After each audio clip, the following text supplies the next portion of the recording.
Ladies and gentleman,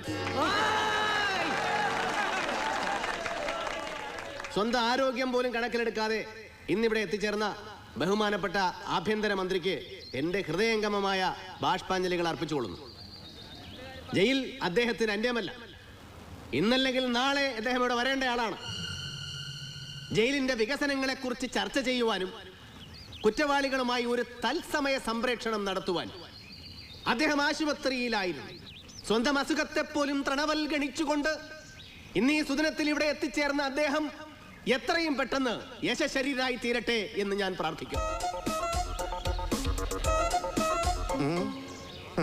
പുറത്തിറങ്ങുന്നവരുടെ കൂട്ടത്തിൽ എന്റെ പേരുകൂടെ ഉൾപ്പെടുത്തിയ നമ്മുടെ പിതാമഹനായ സൂപ്രണ്ട് സാറിനും എന്റെ ഹൃദയം നിറഞ്ഞ ആദരാഞ്ജലി.